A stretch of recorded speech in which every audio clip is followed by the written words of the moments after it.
Abra sua Bíblia, por favor, no Evangelho de João, capítulo 21, versículo 3. Evangelho segundo escreveu João, capítulo 21, versículo 3. Deus me deu essa palavra agora à tarde.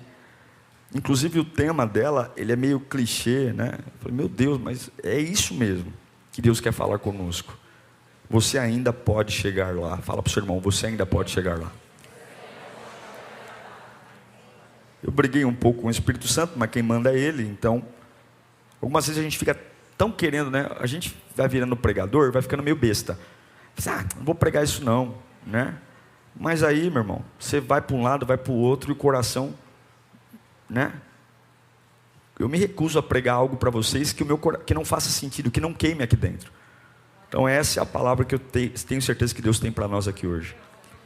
Evangelho de João, capítulo 21, versículo 3, diz assim: Vou pescar, disse-lhes Simão Pedro. E eles disseram: Nós vamos com você.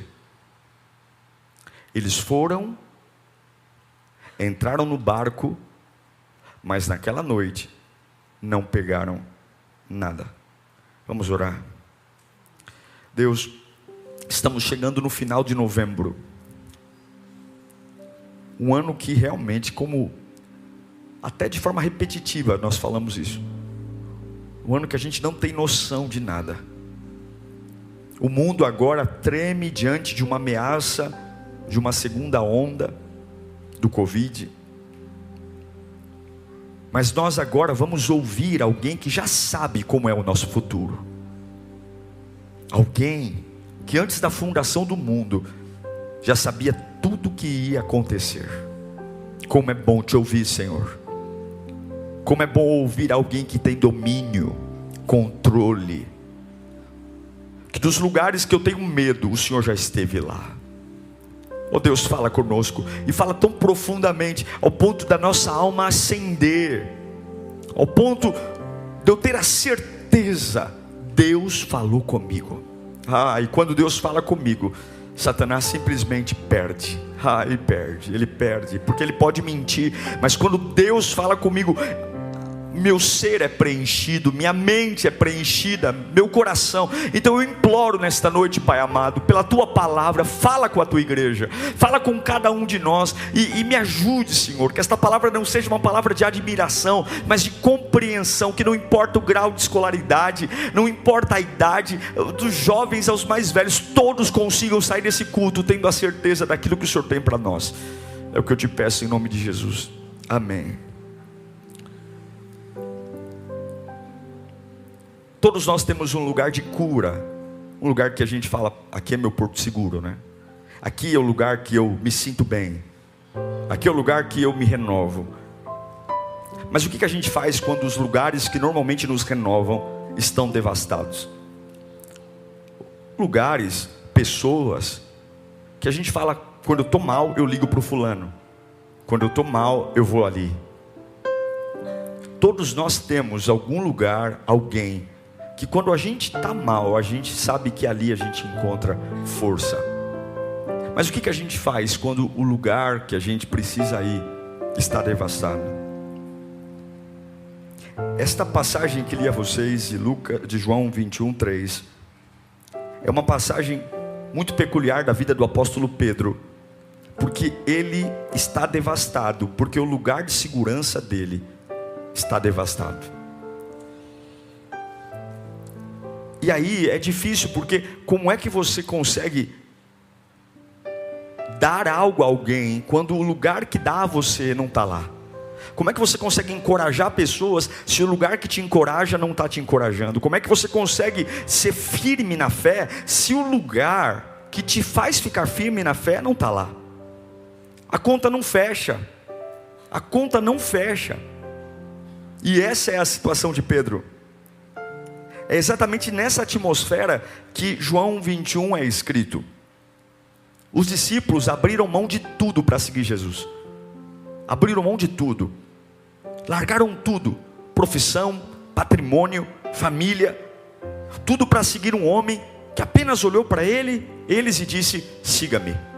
Não houve promessas, não tinha contrato, não tinha nenhum tipo de organização já instituída. Era apenas um homem que passou perto deles e disse: siga-me, siga-me, siga-me. E eles largaram tudo.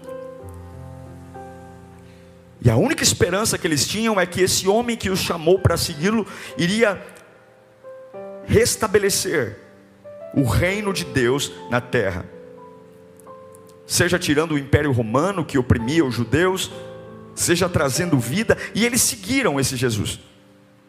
Eles seguem Jesus fielmente. Nos 3 anos e meio do ministério de Jesus, eles estão lá. Eles viram Jesus fazer o primeiro milagre, transformando a água em vinho. Esses homens, esses discípulos, eles estavam lá no funeral da viúva de Naim, quando viram Jesus tocar no caixão, e surpreendentemente viram o jovem voltar a ter vida. Eles seguiram Jesus quando Lázaro morreu, e Jesus ainda se demorou para ir até Lázaro, e eles viram Jesus chegando lá depois de 4 dias, mandando retirar a pedra, e Lázaro vem para fora. Eles estavam lá, esses discípulos. Eles também viram um dia muito peculiar, quando uma mulher magra, que há 12 anos sofria de uma hemorragia, faz Jesus dizer: alguém me tocou. E aí eles não entendem, porque a multidão aperta Jesus, mas Jesus diz: alguém me tocou. Eles estavam lá nesse dia. Eles viram tudo isso. Eles viram quando um centurião encontrou Jesus, e ele disse: Jesus, não precisa que o senhor vá à minha casa, se o senhor liberar apenas uma palavra. Ah, que fé maravilhosa! Se o senhor liberar apenas uma palavra, eu tenho certeza que será suficiente para transformar a minha casa.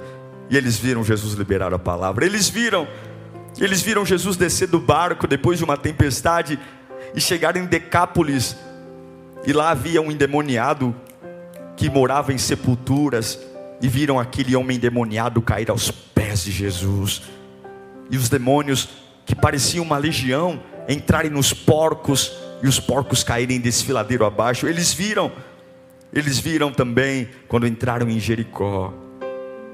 Eles viram um cego gritar: Jesus, filho de Davi, tem misericórdia de mim. E de repente Bartimeu é curado.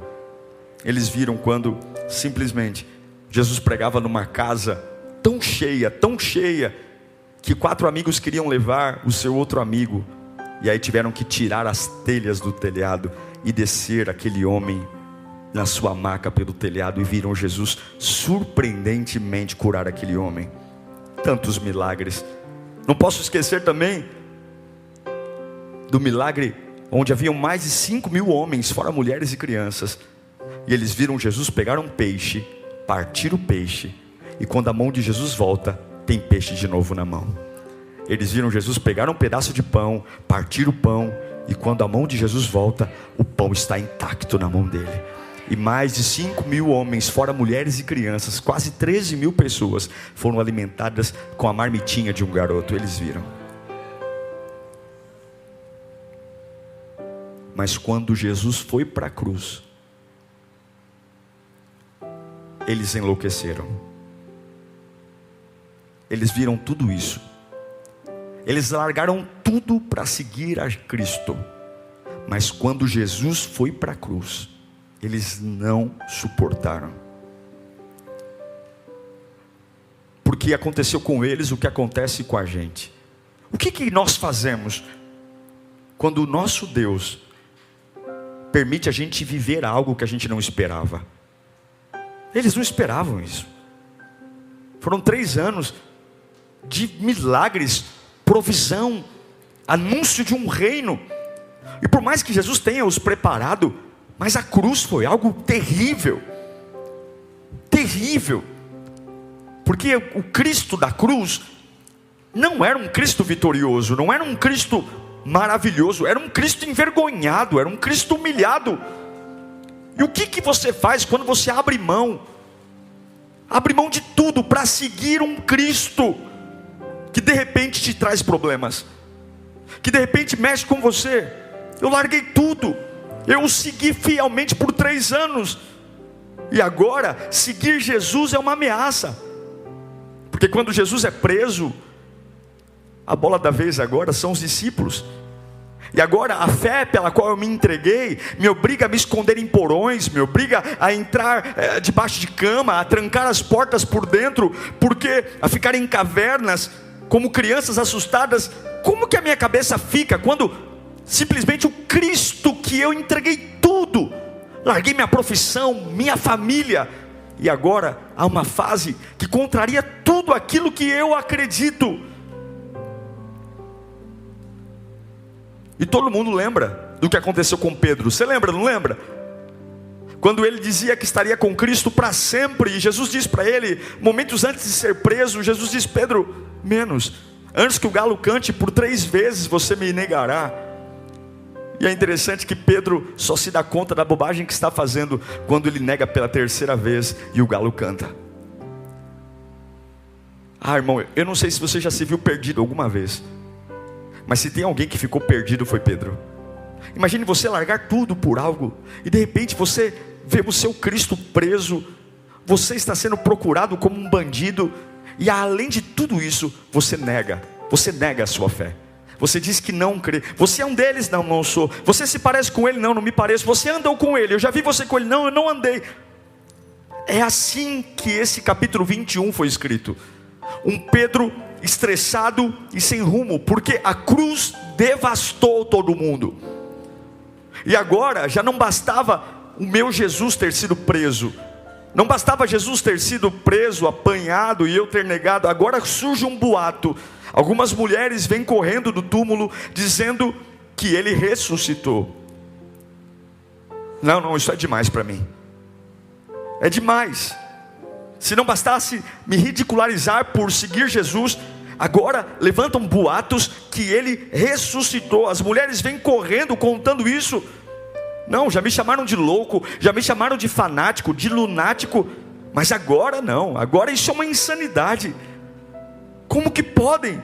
Pedro ainda não tinha visto Jesus ressurreto, apenas os boatos. E Pedro não cai na cachaça, Pedro não corta os pulsos, Pedro não vai usar droga, não vai para a biqueira. Ele simplesmente, ele abandona aquilo pelo qual um dia ele largou tudo para fazer. Ele abandona a ideia de ser discípulo, ele abandona a ideia de servir Jesus, ele abandona. Ele não vai se drogar, ele não vai virar um herege, ele simplesmente diz: isso não é mais para mim, não é, eu não nasci para isso, eu não suporto isso, eu não preciso disso, acabou. E aí é o texto que li a vocês, ele olha para os discípulos e diz: eu vou pescar, eu vou voltar a ser quem um dia eu fui, eu vou pescar, tragam minhas varas, tragam as iscas, me preparem um barco, porque esse lance de seguir Jesus já era, acabou, é demais para mim. Eu não sei se você já passou por fases da vida, está tão opressora que você abre a boca e fala: é demais para mim, meu, não dá, você olha para a tua trajetória e fala: não, eu não mereço isso, eu não mereço passar por isso, eu não mereço lidar com isso, eu não mereço ouvir isso, eu não mereço, eu não sirvo para isso, então é demais para mim, chega, eu vou voltar a pescar. Legal, eu vi tudo isso, eu vi os milagres, eu vi, mas a cruz me detonou. E todos nós temos uma fase que nos detona, todos nós. Se você não teve, se prepare que você vai ter.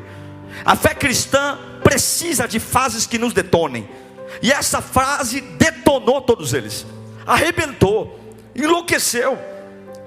Pedro entrou numa fase de um cansaço tão extremo, que ele falou: não adianta, eu não quero mais ajudar ninguém, eu não quero mais pregar o evangelho, eu não quero mais saber de Jesus, eu não quero, chega, eu quero minha vida de volta, eu quero voltar quem eu era, eu quero paz. Acredite, o inimigo fará de tudo para você acreditar que acabou. O diabo fará de tudo para você pensar que acabou, porque ele quer que você pense que você não é mais elegível, que você não é mais nada. Ele quer que você pense que as fases que nos detonam simplesmente comprometeram todo o nosso destino, e agora é hora de dizer: acabou.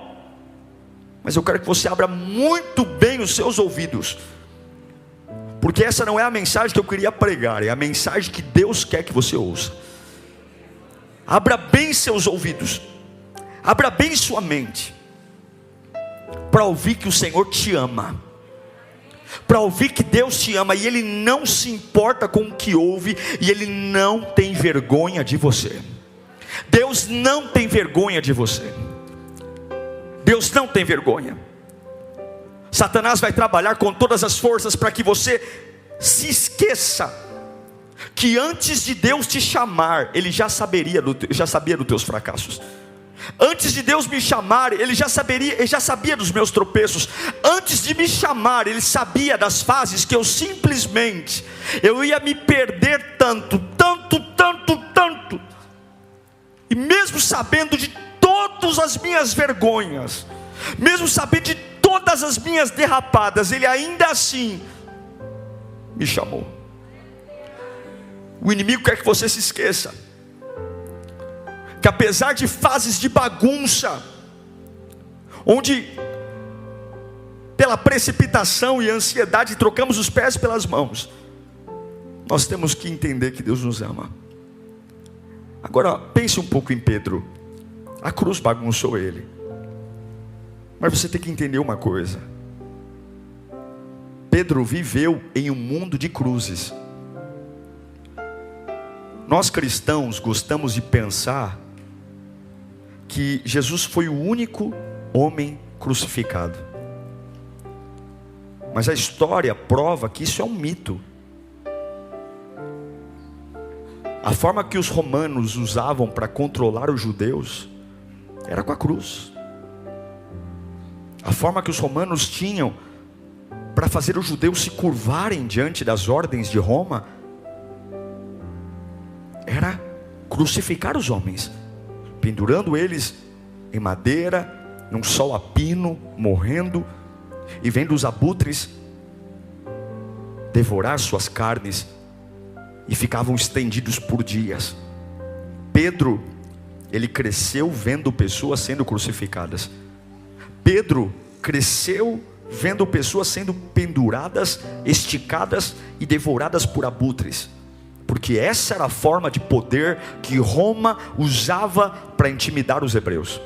Era isso: eu te mato se você não me obedecer, eu te crucifico se você não me obedecer. É nesse contexto que Pedro viveu a vida inteira, em um mundo de intimidações, em um mundo que não resta dúvida: quem não obedece morre na cruz. Eu imagino que toda criança judia com certeza tinha medo da cruz. Todo mundo tinha medo, porque haviam vários exemplos do que aconteceu com pessoas que desobedeceram Roma. E agora você vê o teu amigo, o teu Salvador, o teu Jesus sendo punido naquilo que desde criança você tem medo. O teu Jesus sendo punido, e você agora é próximo dele. Com certeza a cabeça de Pedro bagunçou, porque todos nós temos medos, todos nós temos traumas, todos nós temos algo que a gente fala assim: ó, toque em tudo menos nisso, fala de qualquer assunto menos desse. Por favor, nós vamos viajar, mas já avisa todo mundo que nesse assunto ninguém toca. Por favor, nisso não. Porque quando eu ouço isso, quando falam disso, eu não consigo me controlar, eu desmonto. Todos nós temos, eu sei que a cruz não era só a crucificação do amigo Jesus Cristo, do Senhor Jesus Cristo. A cruz era a memória de alguém que cresceu vendo pessoas constantemente sendo humilhadas. E a cruz, para todo judeu e hebreu, era um trauma. Vão me matar também. Se mataram Jesus, vão me matar. Os romanos são capazes de tudo. Irmão, Pedro está perdido. Pedro está perdido. Ele quer dar um novo rumo na vida dele, mas ele está perdido. E eu acredito que quando ele fala assim: ó, eu vou pescar. Já viu aquelas vezes que você pega o carro ou entra num ônibus sem rumo? Você fala: eu vou para algum lugar, mas dentro da tua alma você sabe que você não está indo para lugar nenhum, você apenas quer se movimentar. Já passou por isso?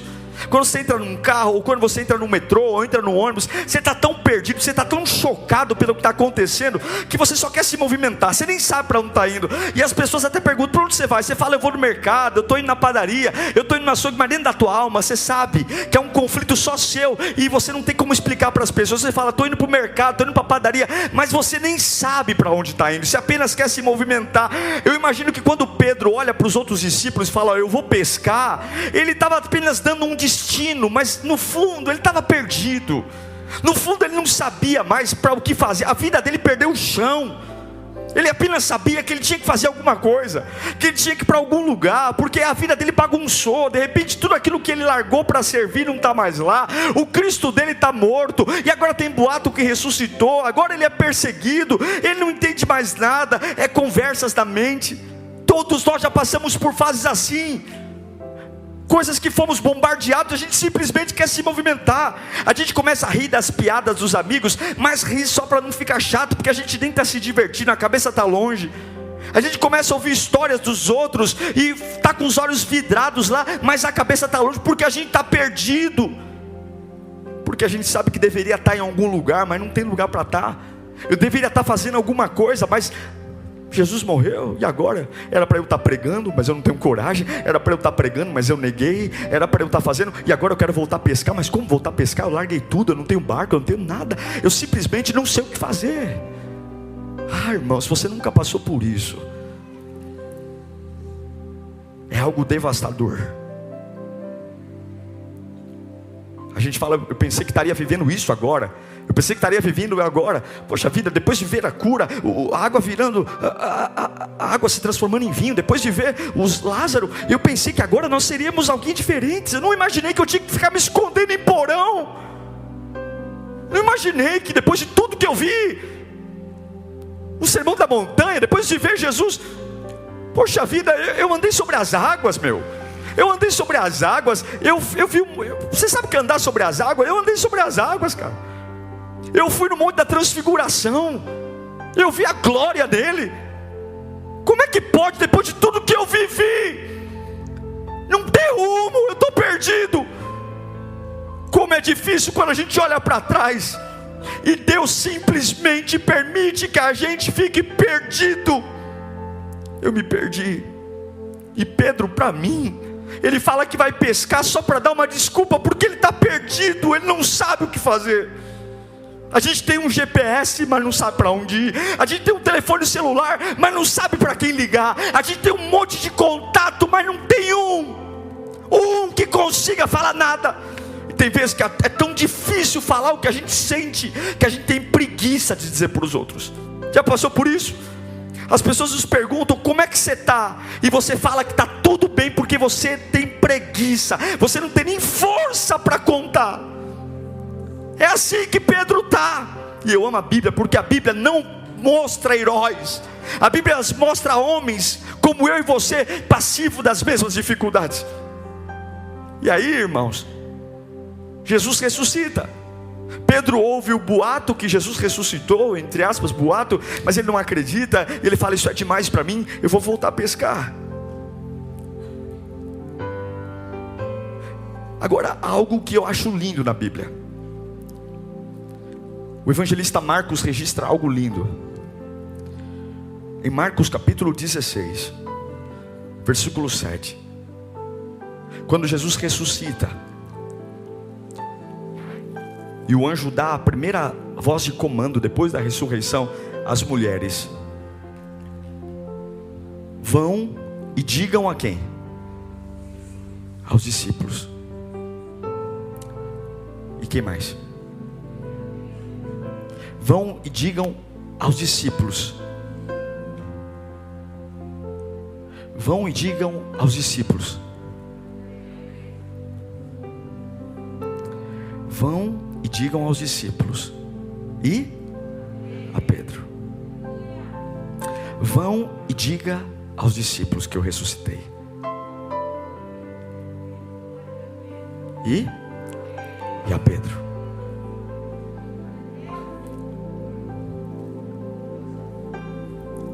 Vão e digam aos discípulos.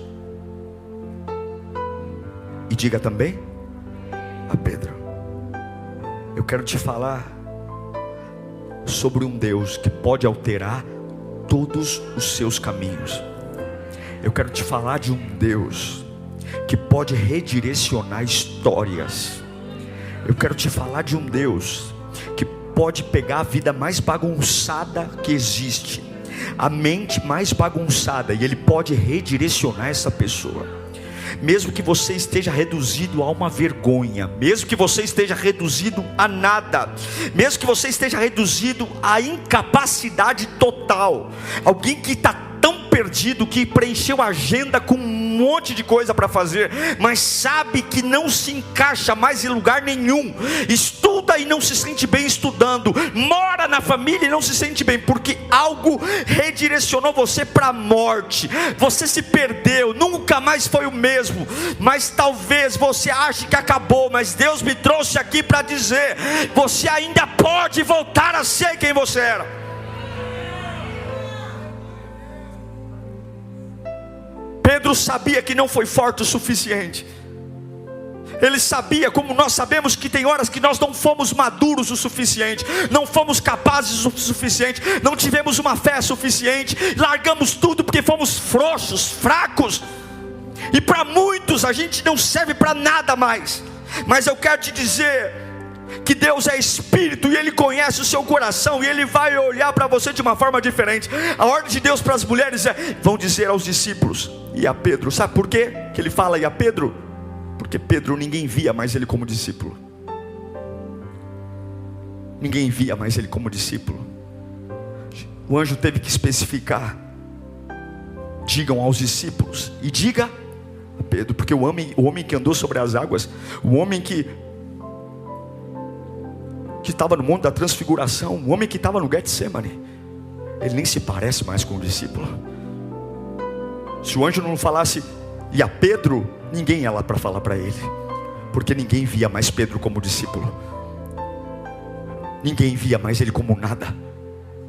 Vou te dizer uma coisa: você pode ter andado sobre as águas, você pode ter ido no monte da transfiguração, você pode ter um currículo maravilhoso, mas quando você cair, já era para os homens, já era. Você pode ter feito sinais e maravilhas e prodígios, mas quando a vida te deixar perdido, ninguém te verá mais como discípulo. Ninguém vai colocar você na média e dizer: aquele ali era, acabou. Mas que bom que o nosso Deus, quando ressuscita, Ele sabe que as pessoas não veem mais valor em Pedro. Ele sabe que as pessoas não o veem mais como discípulo. Eles sabem que as pessoas não o veem mais como uma autoridade. Pedro não é mais nada. Mas apesar de não ser mais nada para os homens, a ordem é: vão e digam aos discípulos e diga a Pedro, porque vocês não o veem mais, mas eu vejo. Vocês não valorizam mais, mas eu valorizo. Vocês não acreditam mais nele, mas eu acredito. Vocês não conseguem mais vê-lo como alguém que pode se levantar, mas eu vejo. Vocês não conseguem ver alguém que pode mudar a história, mas eu vejo. Então digam aos discípulos, digam àqueles que são fortes, sim, digam àqueles que não voltaram a pescar, diga àqueles que estão aí retumbantes, mas diga àquele que não teve força suficiente e que me largou, que me negou, porque não há nada que ele tenha feito que mude o que eu sinto por ele. Eu não sei como é que você chegou aqui, eu não sei o que você tem vivido, e talvez você não é mais o que você foi um dia. Talvez você não é mais reconhecido como um pregador, como um grande pai, uma grande mãe, um grande empresário. Talvez as marcas que você tinha antes, talvez os pedigrees, os currículos. E é interessante que algumas vezes a gente não é mais conhecido pelo nome, não é mais conhecido pelo currículo, pelo diploma. E Jesus não diz: não digam ao grande apóstolo, diga a Pedro, porque ainda que os nomes que os homens te dão não sirvam, Jesus te chama pelo nome. Ele sabe quem você é. Eu não sei se ele ainda é discípulo ou não, mas dá o recado para ele: eu não desisti dele. Eu não sei se ele está no círculo de referências, eu não sei se ele é lembrado, eu não sei se ele é um grande homem para vocês ainda, mas vão lá dizer que eu tenho um plano para ele. Vão lá dizer que eu não esqueci dele. Vão lá dizer, ele não é o melhor, ele é atrapalhado. Pedro é uma bagunça, ele cortou a orelha do soldado Malcolm. Pedro é uma bagunça ambulante. Mas vão dizer para ele que mesmo com a bagunça que ele se tornou, isso não me ofende, eu tenho um plano para ele. Talvez você está dizendo, pastor, eu sou uma bagunça. Isso não quer dizer que Deus vai aceitar sua bagunça para sempre, não. Mas ele quer dizer que aquilo que ele tem para você é maior do que a bagunça que você e eu se tornamos.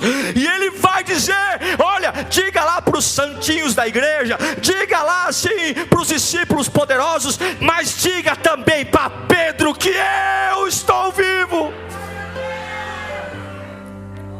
Eu não sei se gostam dele ou não, eu não sei se ele é bem visto ou não, mas diga que eu o ressuscitei. Vai lá dizer para Pedro que ainda não acabou.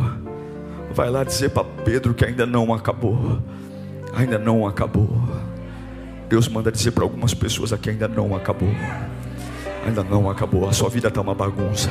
Você sabe que está perdido, você sabe que a tua agenda está cheia, você sabe que você tem rotina para fazer de segunda a segunda, mas você sabe que você está perdido na alma, você sabe que não sabe o que fazer, você sabe que a sua vida está uma bagunça, você sabe que a cruz arrebentou você, você sabe que tem coisas que você se apoiava, que te fortaleciam, que de repente pararam de existir, e agora você fala, o que vai ser de mim? A minha vida está uma bagunça, e não dá nem para ir, nem para voltar. Mas hoje Deus manda dizer, você é muito diferente daquilo que um dia você já foi, mas eu ainda tenho um plano para você. Vão lá, digam aos discípulos, mas diga também a Pedro, diga para ele vir me encontrar, diga para ele, meu irmão, assim como um dia eu te chamei para andar sobre as águas e você andou, assim como um dia eu te chamei para ser pedra, Pedro, tu és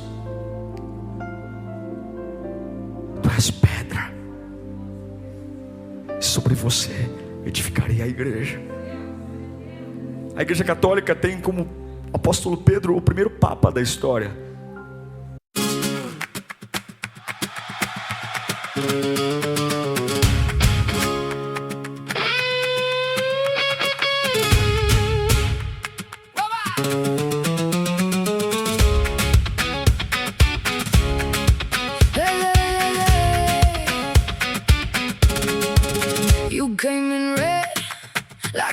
Straw, left your mark on my kitchen wall. I was calm, I was clean, now I want more. One look from you and I'm back at your door. Say my name slow, then pull me in. Hit that turn, let the fire begin. I can feel it now under my skin. One more step and I'm giving in. Fuego en la mesa, fuego en la mesa. You turn me wild, you turn me wild. Fuego en la mesa, fuego en la mesa. Stay one more night and burn it right. Yeah, yeah, yeah. Salt on your lips, dust on your shoes. You move like trouble, I'm made to lose. A snap and smile, a heel tap crack. You break the room and I want you back. Say my name slow, then pull me in. Hit that turn, let the fire begin. I can feel it now under my skin. One more step and I'm giving in. Fuego en la mesa, fuego en la mesa. You turn me wild, you turn me wild. Fuego en la mesa, fuego en la mesa. Stay one more night and burn it right.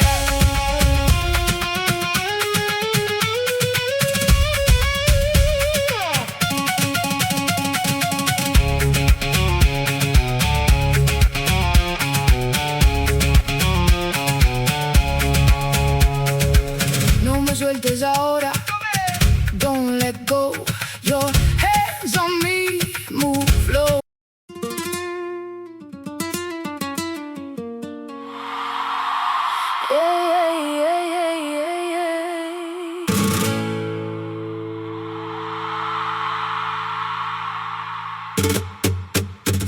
You walked in slow like you knew my name. Red on your lips and a dare in your stare. Your heel hit hard on the wooden floor. One look from you and I want more. Hey, don't play shy, come a little closer. Hands in the air, feel the room get warmer. One step, two step, you already know. Say my name once, then we go. Baila conmigo, baila conmigo. Stay in my orbit, don't let me go. Baila conmigo, baila conmigo. One shot, one night, then we move slow. I got that grit in the pocket of plans. You got that fire in your fingertips, damn. You talk so sweet, then you bite that line. I'm caught in the spin every single time. Hey, don't play shy, come a little closer. Hands in the air, feel the room get warmer. One step, two step, you already know. Say my name once, then we go. Baila conmigo, baila conmigo. Stay in my orbit, don't let me go. Baila conmigo, baila conmigo. One shot, one night, then we move slow. Clap, clap, hush now, let the floor confess. Hearts on the edge and a little chaos. You and me, yeah, we don't need a map. Just that sweet little pull and the snap, snap, snap.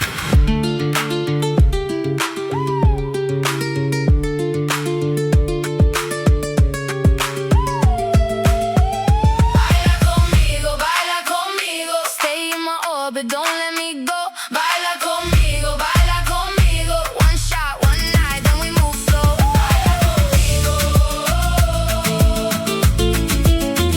Baila conmigo, don't let me go. O primeiro papa da Igreja Católica é Pedro, ao ponto de que a Basílica no Vaticano leva o nome dele, Basílica de São Pedro. Um homem que viu Jesus na transfiguração, mas que negou, ele foi fraco, negou. E quando Jesus diz, olha, digam aos discípulos, e a Pedro é como se ele falasse, eu não ligo para o quanto você me negou. Eu não ligo para o quanto você é uma bagunça, Pedro. Eu não ligo para o quanto você foi fraco e incapaz de declarar o meu nome naquela noite. Eu apenas quero que vocês digam para ele que ainda não acabou. Digam a Pedro. E não importa se vocês, Maria, Marta, não importa se vocês não veem mais como meu discípulo. Não importa. Não importa se vocês não veem nele mais alguém digno de estar perto de vocês. E é por isso que eu não estou chamando ele pelo título, pelo pedigree, pelo cargo. É por isso que eu estou chamando ele pelo nome dele. Eu te amo quando você tem dinheiro, e te amo quando você não tem dinheiro. Eu te amo quando você está por cima, e amo você quando você está por baixo. Eu amo você quando você tem todos os amigos do mundo, e amo você quando você só tem um quarto escuro para chorar. Eu amo você. Eu amo você, e eu quero que você entenda e perceba hoje que através do poder genuíno do Evangelho é possível. Você ainda vai chegar lá, Pedro. Eu não sei quantos Pedros temos aqui. Eu não sei quantos Pedros, mas Jesus mandou trazer essa mensagem para você. Diga a Ele que eu quero vê-lo de novo. Diga a Ele que eu quero encontrá-lo de novo. Deus me pegou na tarde desse dia para trazer essa mensagem para alguns Pedros que estão aqui. Olha, diga para eles que eu os quero ver de novo, que eu quero encontrar de novo, que ainda não acabou e que Ele ainda pode chegar lá. Apesar de ser uma bagunça, apesar de ser muito diferente de quem já foi um dia, apesar de ter uma vida totalmente atrapalhada, apesar de ter perdido os títulos, a honra, o dinheiro, a família, diga para Ele que eu não me envergonho nele, eu apenas quero ver de novo, diz o Senhor.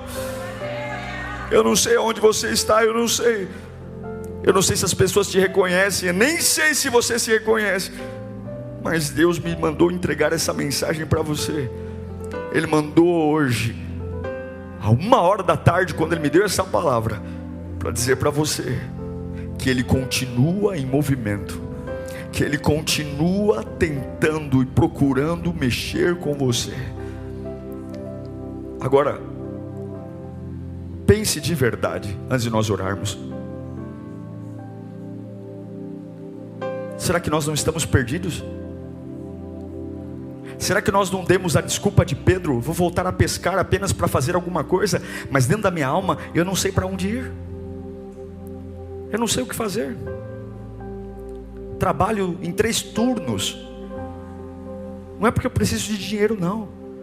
Eu trabalho em 3 turnos porque eu estou procurando alguma coisa para fazer. Eu não tenho critérios para colocar alguém perto de mim, porque estou desesperado atrás de um lugar destino. E não importa nem se a pessoa aos meus olhos presta ou não presta, eu preciso de um lugar destino. Eu preciso voltar a pescar.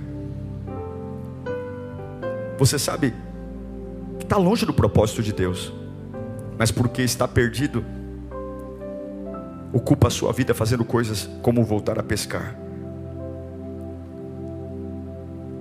Todos nós já passamos por um momento, irmãos, que o coração dói tanto,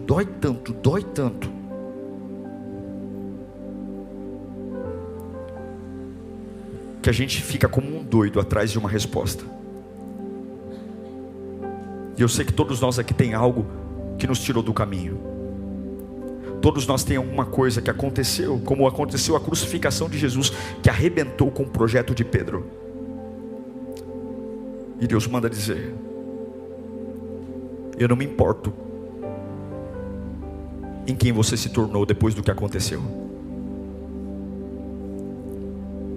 Eu não me importo onde você está morando depois do que aconteceu. Eu não me importo com o que você fez com o seu corpo depois do que aconteceu. Eu não me importo dos lugares que você trabalhou. Eu não me importo. Eu não me importo. Tem muita gente que se importa, mas Deus manda dizer: eu não me importo. Aleluia. Eu não me importo. Eu não me importo se para muitos você foi um fraco. Eu não me importo. Eu não me importo se depois de ter andado sobre as águas você pegou uma vara e foi pescar, parecendo que nada tinha acontecido. Eu não me importo. Eu não me importo se fisicamente você está diferente. Eu não me importo. Mas diga para Ele que ainda não acabou. Não. Você tem que ouvir isso com muita profundidade. E aqui eu quero encerrar. Porque o diabo vai tentar fazer de tudo para você pensar que você não é mais elegível, porque você não está mais no rol dos discípulos, porque você não merece mais ser chamado de discípulo. E você tem que entender que ainda que pareça que é tarde demais, e que tudo está estragado, que o destino foi abortado, que Deus não me ama mais, e que eu sou uma vergonha para Deus, eu quero que você saiba que antes de Deus te chamar, Ele já sabia de toda a vergonha que eu e você iríamos passar, e ainda assim Ele nos chamou. Olhe para mim, e aqui eu encerro. Eu conheço muita gente que muda de ideia, muita gente que um dia beija e outro dia apunhala, muita gente que um dia te oferece alimento e no outro dia te oferece veneno, porque as pessoas, elas simplesmente, elas mudam de ideia e mudam de opinião. Uma fase da vida elas têm a opinião de amar, e na outra fase da vida elas têm a opinião de odiar. Mas eu quero trazer uma revelação ao seu coração, e você nunca vai poder esquecer isso. Nunca, jamais. O diabo vai tentar que você esqueça, mas o que eu vou te dizer agora, nunca, jamais esqueça. O teu Deus, Ele nunca muda de ideia. O teu Deus, Ele nunca muda de opinião. Se um dia Ele chamou você, Ele continua tendo a mesma opinião de 20 anos atrás. Se um dia Ele levantou você, e apesar da tua vida estar uma bagunça hoje, a opinião de Deus é a mesma hoje. Digam aos discípulos, e diga para a bagunça chamada Pedro, que ele tem que ir a Galileia, e eu quero encontrá-lo de novo. Aleluia. O Senhor te ama. e você vai chegar lá de novo. Eu queria que você fechasse seus olhos nesse instante. Todos nós somos um Pedro, uma bagunça ambulante.